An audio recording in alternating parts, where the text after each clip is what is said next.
Olá pessoal, tudo bem? Estamos de volta, sou o professor Edson e hoje aqui na FAR vamos, dentro da disciplina Contabilidade Gerencial e Finanças Empresariais, vamos complementar o assunto sobre o controle interno.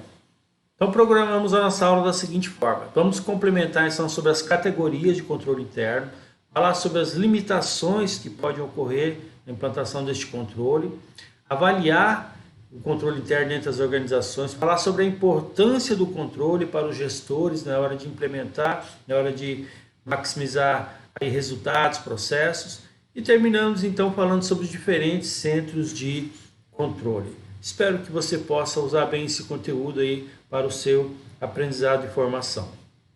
Então, relembrando, controle interno. Controle interno, pode ser definido como todas as políticas adotadas pela empresa com o intuito de mitigar riscos e melhorar processos. Então, a política que a empresa vai adotar para que possa amenizar, suavizar ou reduzir e até eliminar riscos dentro da empresa, sobre processos, sobre resultados, e que então que ela possa melhorar esses processos, melhorar a sua operacionalidade, buscando então a eficiência, então, a melhoria dos resultados da empresa. Segundo o Instituto Americano de Auditores Independentes, os certificados, ele fala que os principais objetivos aí do controle interno é proteger os ativos da empresa, obter informações adequadas, promover a eficiência operacional da organização e estimular essa eficiência operacional dentro da organização. Então, só para a gente poder relembrar sobre o controle interno. Na aula anterior, a gente trabalhou então sobre a primeira categoria aí dos controles internos, foi controles organizacionais e a segregação de funções. E hoje a gente vai dar sequência então falando sobre o controle de sistema de informação. Então, ao falar de controle sobre sistema de informação, nós estamos nos referindo ao controle obtido mediante a prestação de informação aos níveis adequados da administração. Então, qual é o controle que nós temos na hora de prestar essas informações aos níveis adequados da administração?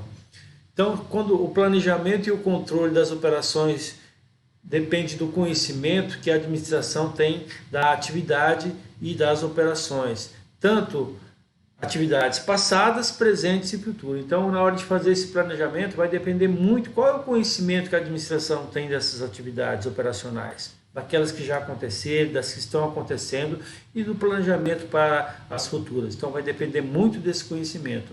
A administração tem que estar sempre a par disso aí. Salvo nas micro e pequenas empresas, esse conhecimento dependerá, então, em maior ou menor grau de um sistema de informação. Para que ele tenha esse conhecimento, então, de forma manual, mecânica, é praticamente impossível. Numa pequena empresa isso ainda pode acontecer, mas numa grande empresa aí, com certeza vai depender de um ótimo sistema de informação. A direção executiva não pode estar presente nos diferentes níveis da organização. Então, quem está lá no topo da organização, quem está tomando as decisões, ela não tem como acompanhar todos os setores, todas as unidades, todos os departamentos, todos os níveis operacional da empresa. Então, o sistema de informação equivale aos olhos e ouvidos da administração. Então, esse sistema de informação implementado na empresa, ele vai ficar ali como os olhos e ouvidos, sabendo de tudo o que acontece, ouvindo e vendo tudo o que acontece dentro da organização. Tudo isso é feito através de um sistema de informação.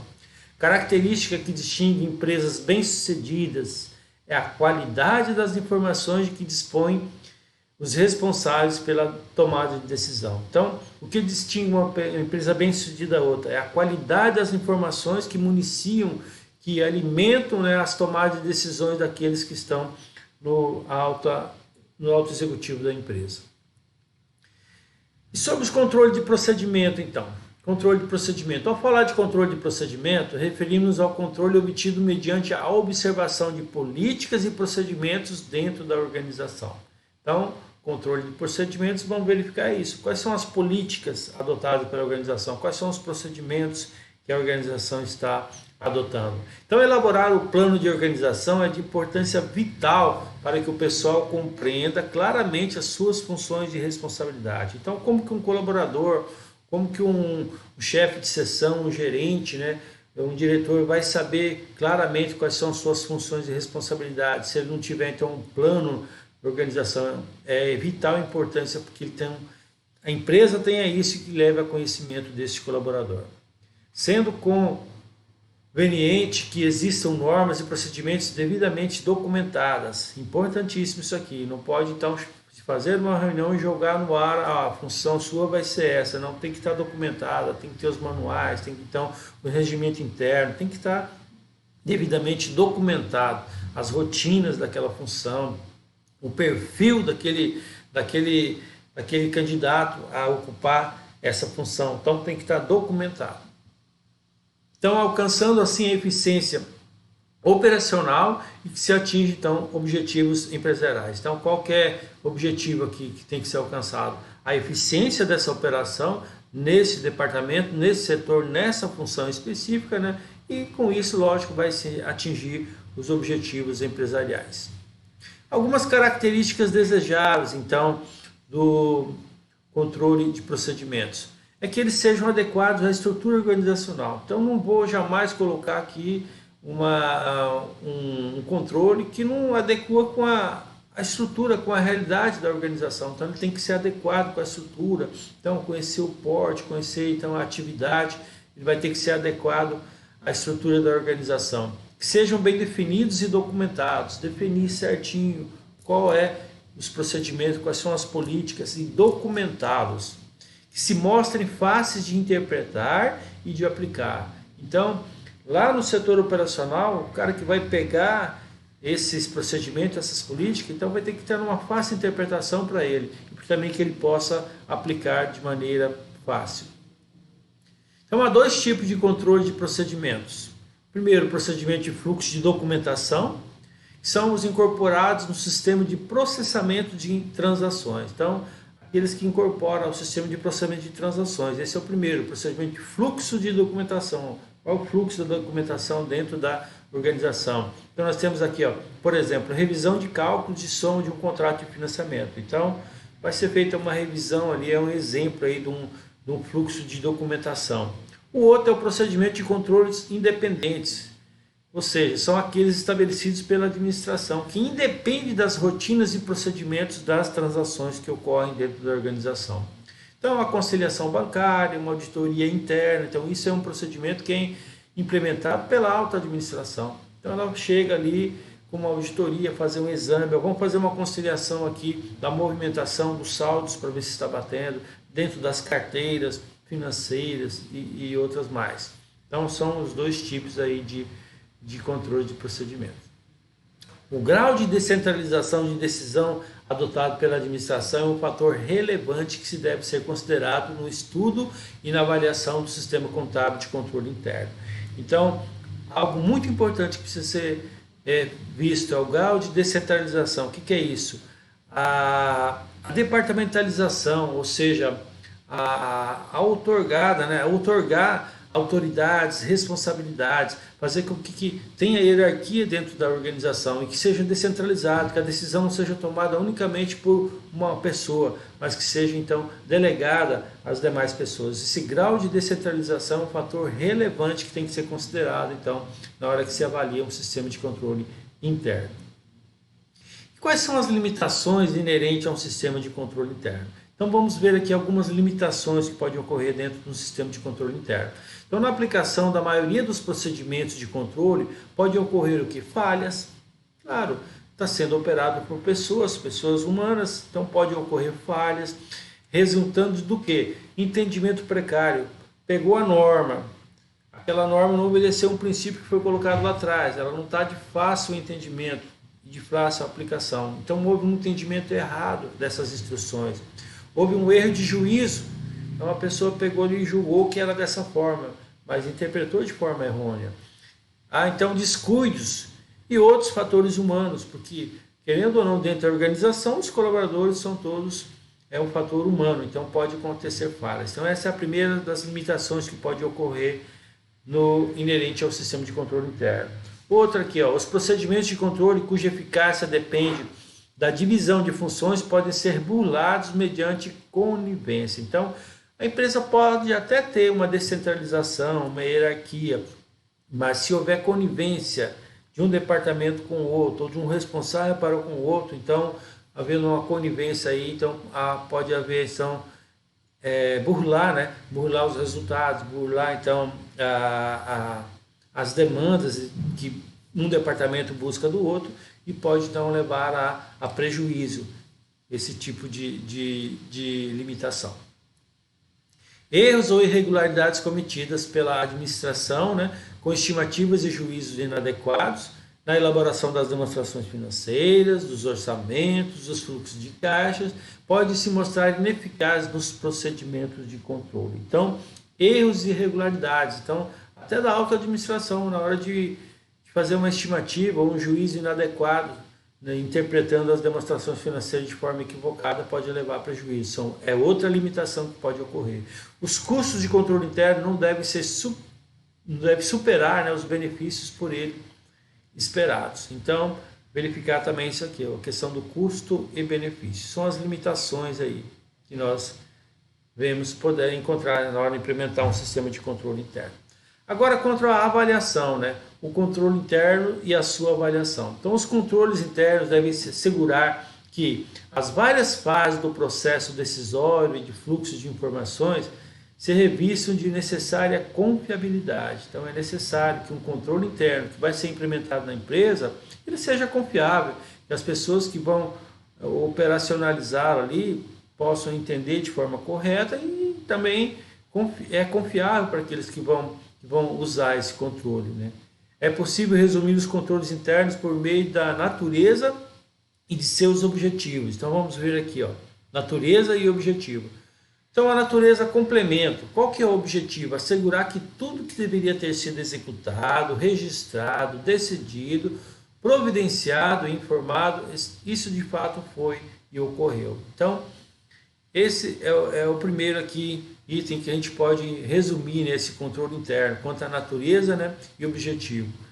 Quanto à exatidão, assegurar que tudo foi executado corretamente. Natureza, exatidão, objetivo, assegurar que tudo foi executado de forma correta. Natureza, pontualidade, então assegurar que tudo foi executado no tempo previsto, houve lá uma programação, um planejamento, colocou-se um prazo e isso foi executado no tempo previsto. A natureza justeza, então assegurar que tudo foi executado de maneira autorizada e condizente com as normas, políticas e estrutura da empresa. Então foi obedecido todos os procedimentos, foi obedecido todas as políticas, todas as normas, né? Então esse objetivo foi cumprido. A natureza economia, assegurar que tudo está sendo economicamente justificado dentro do escopo da finalidade da empresa. Então, assegurar que isso está sendo feito dentro, né, daquilo que a empresa tem como objetivo para atingir esses resultados. Então, a avaliação do controle interno permite determinar, primeiro, quando se faz uma avaliação do controle interno, você permite determinar o que? A eficiência desse controle. Como é que está sendo a eficiência desse controle dentro da organização? Ele está cumprindo o seu papel, ele está trazendo os resultados dos processos, dos resultados dos produtos, né, dos setores, nas unidades. A exposição aos riscos, então, permite determinar qual que é a exposição que a organização está neste momento quanto aos riscos que podem afetar os seus resultados. Permite determinar também a qualidade dos planos de ação para corrigir aspectos falhos ou vulneráveis. Então, foi feito aqui planos de ação para que a empresa possa atingir os resultados. Então, qual é a qualidade desses planos para corrigir aspectos falhos e vulneráveis, né, que podem ser fraquezas para a empresa? Permite também determinar a probabilidade de alcançar as metas do negócio. Então, quando se faz a avaliação, permite então verificar tudo isso, a eficiência, né, a exposição a risco, a qualidade dos planos e a probabilidade de alcançar as metas do negócio. A responsabilidade deve ser dividida entre todos os funcionários da empresa. Então, quando se fala em controle interno, não é unicamente a responsabilidade da alta administração ou só do setor operacional. Não, a responsabilidade ela tem que ser dividida entre todos os funcionários da empresa. Todos têm que estar alinhados e direcionados na mesma direção. Seu sucesso está diretamente relacionado ao envolvimento dos participantes. Então, vai ter que haver aí um envolvimento, levar o conhecimento de todos, estimular todos para que eles possam estar envolvidos no interesse da organização, que é atingir metas e resultados. Deve-se também considerar uma técnica que adiciona valor às atividades da auditoria interna. Então, mostrar a relevância da auditoria interna. A auditoria interna que vai estar ali revisando, examinando etapas, processos, né, dentro da organização, tudo com o objetivo, né, que ela possa atingir suas metas, né, os seus resultados. E qual a importância do controle interno dentro da organização? Da empresa, ela é responsável pelo estabelecimento do sistema de controle interno, pela verificação do seu cumprimento pelos funcionários e por sua modificação quando visa adaptá-lo a novas circunstâncias. Então, a responsabilidade de tudo isso é da administração. Ela é responsável por estabelecer o sistema, ela é responsável por verificar o seu cumprimento, né, junto aos seus funcionários. Ela é responsável também por modificá-lo quando precisa se adaptar a uma nova circunstância. Tudo isso é responsabilidade da administração da empresa. Pode-se entender a importância do controle interno a partir do momento em que se verifica que ele é que pode garantir a continuidade do fluxo das operações com as quais se convive a empresa. Então, a gente pode entender a importância entendendo que ele que pode garantir essa continuidade. Se a empresa vai continuar ou não no mercado, se a empresa vai continuar dando resultados positivos. Tudo isso é o controle interno que vai trazer.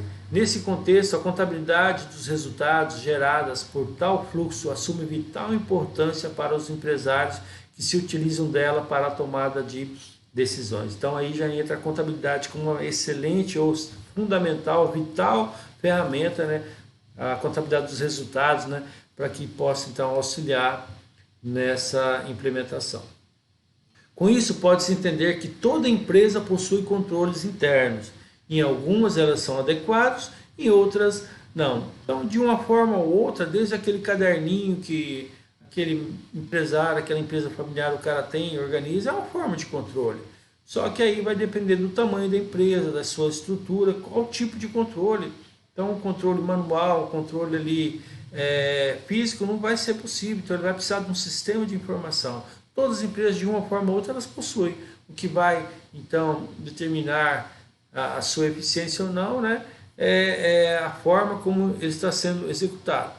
A diferenciação entre uma e outra pode ser feita ao analisar a eficiência dos binômios, operações e informações, custos e benefícios, segundo o Crepal de 2016. Então, quando faz essa diferenciação entre uma e outra, consegue chegar a essa diferenciação quando faz essa análise aí da eficiência, operações dentro da empresa, informações que chegou para que possa então melhorar essas decisões, essas informações, e qual o custo-benefício também dessas informações. O controle interno gira em torno dos aspectos administrativos que têm influência direta sobre os aspectos contábeis. Então, quando fala controle interno, parece que está distante da contabilidade, né? Está distante da vida do contador. Mas ele gira em torno dos aspectos administrativos, correto. Só que influenciam diretamente os aspectos contábeis. Então, a função da contabilidade como instrumento de controle administrativo é atualmente reconhecida por todos, porque é a contabilidade que vai organizar, que vai registrar, que vai então demonstrar e vai gerar esses dados que depois vão ser transformados em informações para quem vai tomar a decisão. Então a função da contabilidade, né, como instrumento administrativo, ela é altamente reconhecida hoje por todos. Um sistema de contabilidade que não esteja apoiado em eficiente controle interno é, até certo ponto, inútil, uma vez que não é possível confiar nas informações contidas em seus relatórios. Então, veja bem, se você tem um sistema de contabilidade que não está apoiado num sistema eficiente de controle interno, ele não vai ser confiável, seus relatórios ali podem, então, estar distorcidos com as informações que não são confiáveis para aqueles que vão tomar decisão. Informações contábeis distorcidas podem gerar conclusões erradas e danosas para a empresa. Então, quando se gera informações distorcidas, qual que é o resultado? O resultado, então, é prejuízo, né, não atingimento de resultado, de metas, né, da empresa. Apesar disso, embora pareça absurdo, existem muitas empresas para as quais o controle interno eficiente é desconhecido. Então, pode ter certeza, muitas empresas ainda não conhecem essa ferramenta do controle interno. Parece absurdo, né? Nós vimos ali atrás, ó, uma empresa sem controle, né? Pode ser danosa para os resultados dela, mas existem muitas empresas para as quais o controle interno ainda é ineficiente ou desconhecido. Suas direções pensam que, tendo um empregado de confiança, estarão cobertas contra qualquer tipo de irregularidade. É um outro erro. Não, eu não preciso de controle interno, eu confio na minha equipe. Se meu gerente trabalha comigo há 20 anos, há 30 anos, há 40 anos, ele pode então estar usando de forma fraudulenta esses 20, 30 ou até 40 anos. Então, empregado de confiança, ele é importante? Claro que é. Confiar nos subordinados não deixa de ser correto. Entretanto, é necessário admitir que confiança exagerada pode dar margem a toda espécie de fraude. Confiança exagerada dá margem a toda espécie de fraude. Então, não pode também deixar de forma que você não tenha um controle interno para que possa fazer essa auditoria, né? Esse exame, né, do que está sendo feito dentro da organização. Basta dizer que grande parte das irregularidades dos negócios deve-se a empregados nos quais mais se confiava. Então, grande parte, né, das irregularidades acontecem junto com aqueles funcionários que mais a empresa confiava. Além disso, quando não existem procedimentos adequados de controle interno, são frequentes os erros involuntários e também os desperdícios. Então, não é só fraude, gente. Então, o Crepaldi lá 2016 nos traz isso, ó. Então, apesar, né, de existir grandes números de fraudes e tal, mas também é muito frequente erros involuntários e desperdício por falta de um controle interno. Então, o controle adequado sobre cada sistema operacional leva a atingir resultados mais favoráveis com menores desperdícios. Então, o controle adequado, né, leva a resultados mais favoráveis e menores desperdícios. A existência e o bom funcionamento, não basta apenas existir, tem que funcionar de forma correta. Um bom funcionamento de um sistema de controle devidamente auditado pode evitar a empresa elevados custos com fraudes, erros e omissões. Então, não basta apenas você ter um bom sistema de controle interno, ele tem que estar em bom funcionamento. Isso vai evitar com que a empresa tenha custos elevados com fraudes, com erros e com omissões também. Não é só a fraude que pode gerar desperdícios ou prejuízo para a empresa. Um gestor munido de um bom controle interno possui maior probabilidade de acertar continuamente, né, o processo decisório. Lógico, se ele está munido de um bom controle, ele vai ter sempre informações úteis, informações tempestivas, informações confiáveis, informações que vão dar para ele segurança de tomar a melhor decisão, de estar com o melhor processo decisório dentro da organização. Agora, sobre os diferentes tipos de controle, já partindo para a parte final da nossa aula de hoje. Então, uma organização sem controle é inviável. Nós estamos falando aqui, uma organização, uma empresa sem controle, ela é inviável. Não tem como hoje uma grande empresa trabalhar apenas confiando na confiança que ele tem naquele subordinado, na confiança que ele tem naqueles diretores, naquele gerente. Ele precisa de um controle interno, ela é inviável sem controle.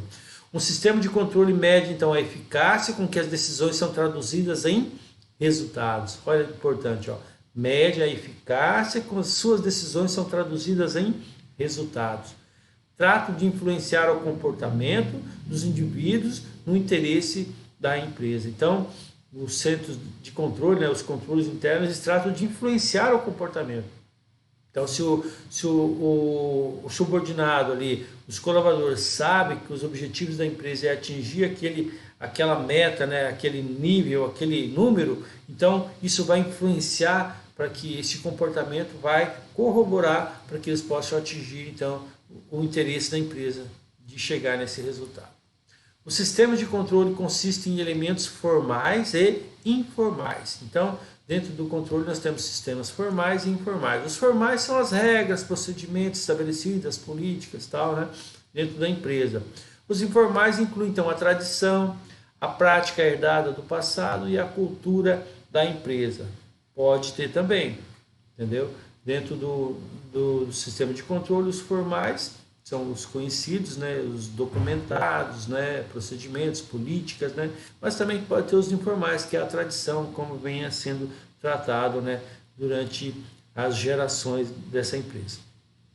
A criação de sistema de controle trata principalmente de elementos formais, né, mas quando nós falamos em controles internos, então basicamente falamos de controles formais. Um dos mais poderosos sistemas de controle é a contabilidade, que opera na organização, incluindo a maneira de organizar e interpretar os dados numéricos dentro do sistema. Então, um dos mais poderosos sistemas dentro da organização, né, sistema de controle interno, é a contabilidade. É ela que vai operar dentro da organização, trazendo então a interpretação desses dados dentro do sistema. A linguagem contábil, então, é a linguagem comum a todas as organizações de negócio. Então, qualquer tipo de organização vai ter dentro ali a linguagem contábil, porque a contabilidade faz parte de todo tipo de organização. Os sistemas de contabilidade medem a eficácia administrativa e não a natureza do comportamento, o esforço ou a diligência desses colaboradores. Então, a contabilidade ela mede unicamente a eficácia administrativa em termos de patrimônio, em termos de eficiência financeira, eficiência econômica, não mede desempenho. E para medir desempenho, então vão existir outras ferramentas aí, falando de comportamento, esforço, diligência, né? Satisfação de cliente, então outras ferramentas. Uma ferramenta importantíssima que mede isso aí é o Balance Scorecard, que é uma ferramenta muito boa que é utilizada, que deve ser utilizada dentro das empresas. Então, dão forte ênfase nos resultados e monitoram o desempenho financeiro, interesse maior dos acionistas. Então, a contabilidade ela dá forte ênfase a isso, aos resultados. Qual foi o resultado da empresa? Monitora o desempenho financeiro da empresa, como é que está o fluxo de caixa, né? Que é o interesse maior de todo o acionista, aquele que investiu nessa empresa. O controle é sempre exercido de cima para baixo, ou seja, ele é hierárquico, né? Mas não significa que todos os direitos de controle têm de ser concedidos a um único tomador de decisões. Então, ele é hierárquico, existe uma hierarquia dentro da empresa, existe então o organograma ali, como acontece a cada departamento, quem está subordinado a quem, mas não significa que todas as decisões têm que ser tomadas por uma única pessoa. Normalmente, um conjunto de controles contábeis é implementado mediante a centro de responsabilidade. Então, o sistema de controle contábil é colocado em sistema de centro de responsabilidade, hierarquizado dentro da empresa. Nesses centros, os administradores tomam decisões com base em suas próprias avaliações, sem interferência do topo da organização. Então, eles têm autonomia, eles receberam, né, foi delegado a eles autoridades para tomar decisões até certo nível. Então, ele não precisa se reportar toda vez a uma alta administração quando vai tomar uma decisão. São julgados apenas pelos resultados que obtêm. Essa autonomia requer que a empresa estabeleça critérios de como medir o desempenho e de como coordenar ações. Então, a única coisa que ele vai ser julgado é quanto aos resultados. Ele tem autonomia para tomar as decisões, mas ele tem metas também para cumprir. Então, ele vai ser julgado quanto ao cumprimento dessa meta, desses resultados nas suas decisões. Então, podemos distinguir três tipos de centro de responsabilidade. Quando nós falamos, então, em centro de responsabilidade, podemos ter três tipos: centro de custos, centro de lucros e centros de investimentos. Centro de custo. Então, o centro de custo eles podem operar de duas formas diferentes, de acordo com o princípio da eficiência. Primeiro, maximiza a produção a partir de um volume constante de insumos. Então, vamos imaginar que o setor de marketing ele recebeu um volume constante, ele recebeu uma cota, você tem essa cota para trabalhar o marketing nesse período, nesse ano, então ele vai ter que maximizar a produção com aquela cota que ele recebeu. Ou, de outra forma, minimizar o insumo para alcançar determinada produção. Então, o setor de limpeza da empresa, por exemplo, o setor de pessoal, o setor de produção, ele tem que minimizar, procurar maximizar o uso desses insumos para que ele consiga produzir uma quantidade maior. Ou então, por exemplo, o setor de limpeza minimizar o uso desse produto para que ele consiga alcançar o maior número de departamentos, de sala, de setores, né, com a limpeza. E assim também com o departamento pessoal. Centro de lucro. Ao contrário do gerente de centro de custo, os de centro de lucros têm o direito de decisão sobre os insumos e produção. Então, qual que é o objetivo do centro de lucro? O objetivo de um centro de lucro é maximizar os lucros o maior possível, por meio de ajuste de parâmetros de mix, de insumos, quantidade de produção e também de preço. Então, o centro de lucro tem esse objetivo, maximizar os lucros, seja ali no kit do mix dos insumos, na quantidade de produção ou então na formação do preço. E por último, o centro de investimento. Embora o centro de lucro elimine o incentivo para a redução da qualidade, eles não tocam no problema da base de capital.